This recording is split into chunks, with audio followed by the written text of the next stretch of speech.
ஹல்லேலூயா. இன்று அதிகாலை நாம் பரிசுத்தரின் வார்த்தையை நாம் தியானிக்க இருக்கிறோம். இந்த நாளிலே கூட மத்தேயு எழுதின சுவிசேஷம் 14வது அதிகாரம் 9வது வசனம். ராஜா துக்கம் அடைந்தான், ஆகிலும் ஆணை நிமித்தமும் பந்தியில் கூட இருந்தவர்களின் நிமித்தமும் அதை கொடுக்க கட்டளையிட்டு. ஆம் தேவஜனமே, யோவான் ஸ்தானனுடைய தலையை வெட்டி கேட்கிறாள் ஏரோதியால். ஆனால் ஏரோதுவுக்கு அதை கொடுக்க எண்ணவில்லை, மனதில்லை. அவன் யோவான் ஸ்தானனை ஒரு தீர்க்கதரிசி என்று, அவனோடு கூட கர்த்தர் இருக்கிறார் என்ற ஒரு நம்பிக்கை உள்ளவனாய் இருந்தும் கூட அவனை சிறைச்சாலையிலே பிடித்து வைத்திருந்ததை நாம் அறிந்திருக்கிறோம்.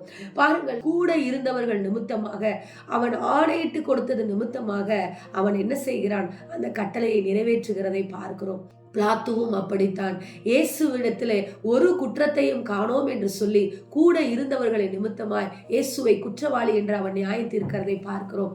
இன்றைக்கும் அநேக நேரத்திலே நாமும் இப்படித்தான் ஏரோதுவை போல, பிலாத்துவை போல கூட இருந்தவர்களுக்காக வசனம் தெரிந்தும் வாழ தெரியாதவர்களாய் இருக்கிறோம். தேவஜனமே, நம்ம பார்த்து பயப்படுகிற மனுஷன் நமக்கு நியாய தீர்ப்பு செய்ய முடியாது.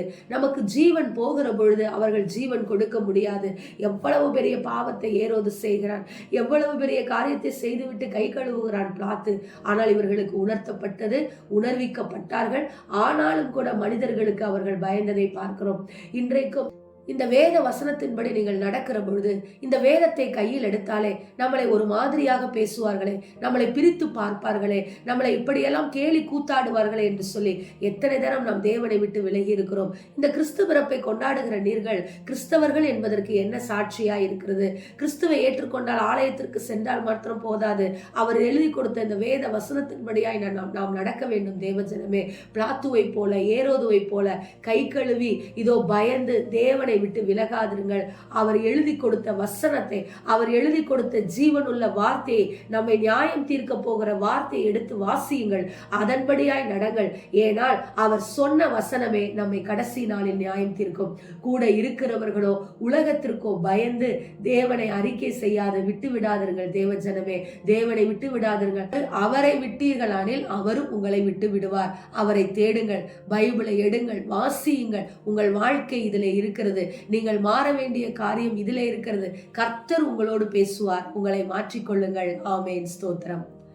எங்களை அதிகமாய் நேசிக்கிற எங்கள் அன்பின் பரலோக பிதாவே, நாங்கள் மனிதர்களைப் போல அடிக்கடி ஆண்டவரே இந்த உலகத்தினுடைய கிரியைகளுக்கு சிக்கி அப்பா, நாங்கள் அநேக நேரத்திலே ஆண்டவரே ஸ்தோத்திரம் பயந்து ஆண்டவரே வசனம் தெரிந்தும் மற்றவரிடத்திலே சொல்லாமல், பைபிள் எடுக்கணும் என்ற விருப்பம் இருந்தாலும் மற்றவர்களுக்கு பயந்து நாங்கள் வாழ்ந்து கொண்டிருக்கிறோம். அப்பா, பாவம் செய்கிறவர்களாய் நாங்கள் மாறாதபடிக்கு, உபத்திரவத்தின் பாதையிலே குழியிலே நாங்கள் விழுந்து விடாதபடிக்கு, பாதாள குழி எங்களுக்கு நியமிக்கப்படாதபடிக்கு ராஜா, உங்க வேத வசனத்தை எடுத்து அறிக்கை செய்து அதன்படியாய் நாங்கள் வாழ, இந்த கிறிஸ்துமஸ் விழாவை கொண்டாட ஆயத்தமாய் இருக்கிற நாங்கள் இந்த வேதத்தை எடுத்து அதன்படி நடந்து நாங்கள் வாழ்வோம் என்று சொல்லி ஒரு உறுதி எடுத்து ஜெபிக்கிறோம்.